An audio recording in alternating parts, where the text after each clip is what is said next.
Quer saber como estimular a criança a aprender a ler e escrever com base em evidências?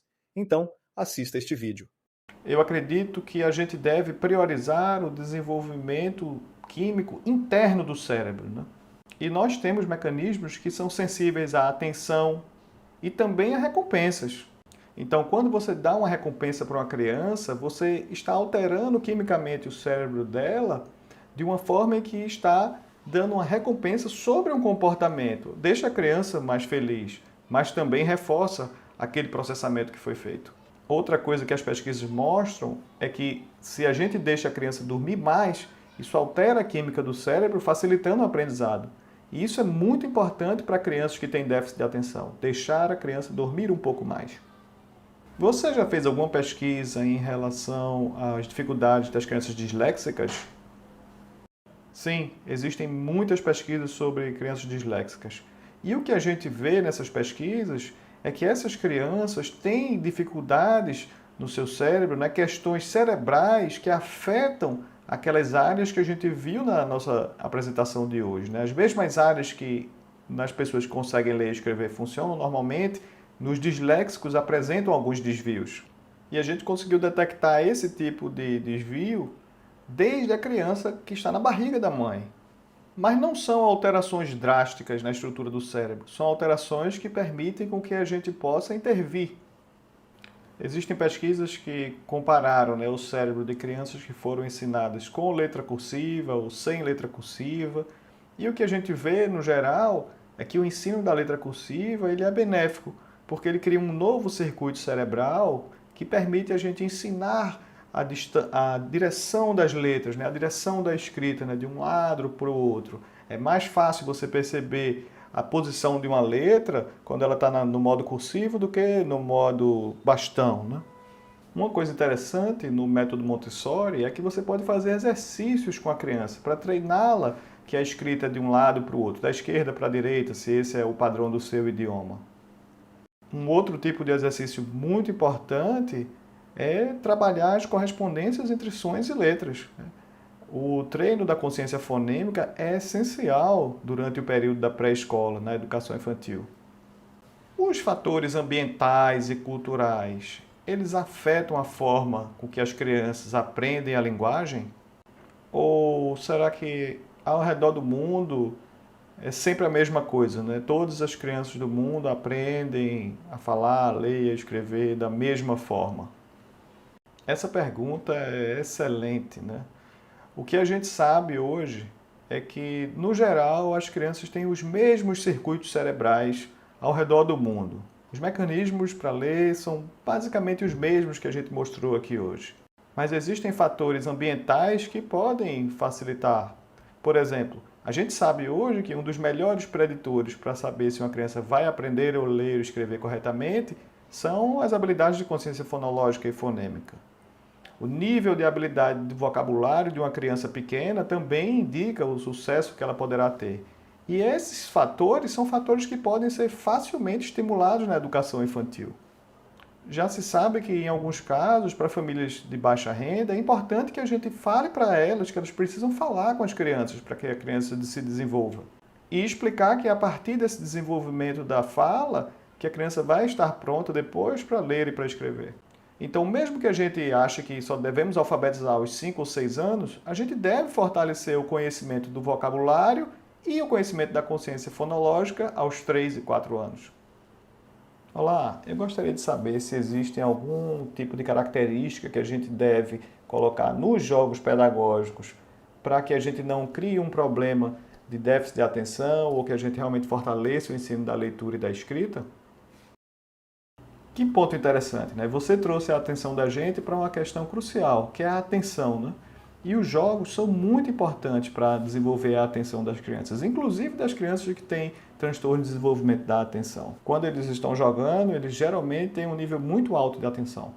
Mas é importante a gente focar no nível correto de observação, né? A gente precisa que eles prestem atenção, e eu defendo que prestem atenção no nível das letras, no som das letras. E esse é um dos principais problemas do método global de ensinar a ler. As crianças não podem prestar atenção na palavra como um todo, elas precisam prestar atenção em cada uma das letras e o som de cada uma das letras. Então é importante que cada criança possa se concentrar em cada letra individualmente, né, em cada um dos sons, e depois trabalhar os sons das sílabas, né? E também é muito importante a gente evitar distrações, né? Isso é importante nos jogos, nos aplicativos, mas também nos livros, né? A gente não pode ter um livro que tem uma página cheia de imagens que distraem muitas crianças ou dezenas de palavras e de itens. É importante a gente restringir o que a criança tem que prestar atenção. Eu queria fazer duas perguntas, né? A primeira é se é importante, né, que os pais trabalhem aquelas estratégias de letramento, né? Ou seja, ler para crianças, mesmo quando elas são muito pequenas, mostrando as figuras dos livros, ou seja, que as famílias e as escolas possam desenvolver a paixão pela leitura, mesmo antes das crianças lerem. E a partir de que idade a gente deve começar realmente a ensinar uma criança a ler e a escrever?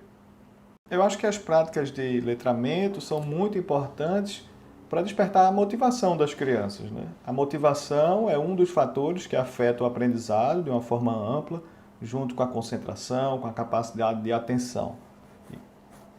E sobre a sua segunda pergunta, né, em relação à idade que a gente deve ensinar as crianças a lerem, é uma pergunta que a gente ainda não tem uma resposta, né? A gente viu que pessoas de qualquer idade conseguem aprender a ler, na infância talvez numa velocidade maior, né, de uma forma mais fácil, e a gente não tem realmente uma resposta em relação a isso.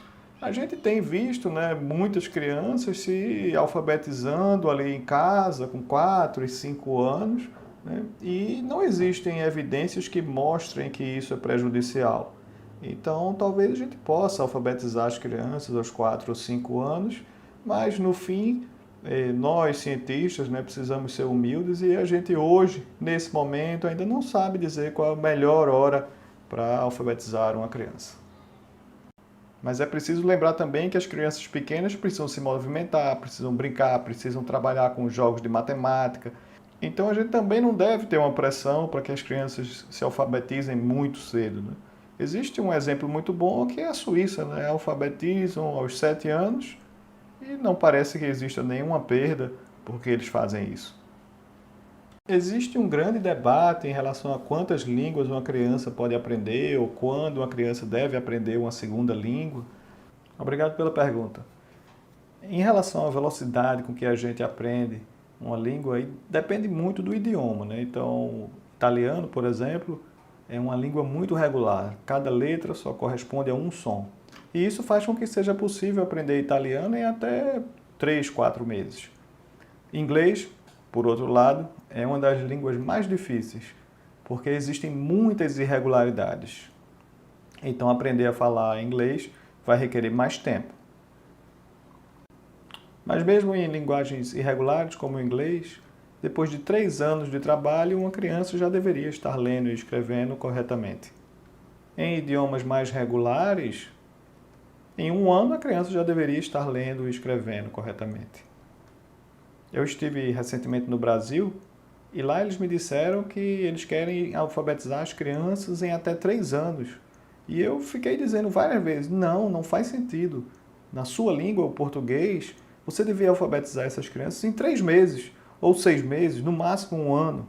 Mas 3 anos não faz sentido, é muito tempo para um idioma tão regular. E em relação às crianças bilíngues, parece que não existe nenhum custo em aprender 2 línguas. Parece que existem benefícios. Então, apesar de competirem pelas mesmas áreas, não há problema. E você? Como incentiva a prática da leitura nas crianças aí em sua casa ou na escola? Conta pra gente nos comentários. Se você quiser algumas dicas sobre como motivar sua criança para ler ou entender como neurociência e educação andam juntas, me fala no comentário que eu posso produzir uns vídeos sobre isto também. E se curtiu essa dica, segue a gente, dá um like e compartilha com todas as educadoras e pais que você conhece. Vamos juntos estimular o prazer da leitura nas crianças. E se você quer fortalecer a leitura de suas crianças, aproveite que eu coloquei para download gratuito o meu livro Consciência Fonológica na alfabetização e no letramento infantil. Acesse escribo.com/ebook e baixe agora.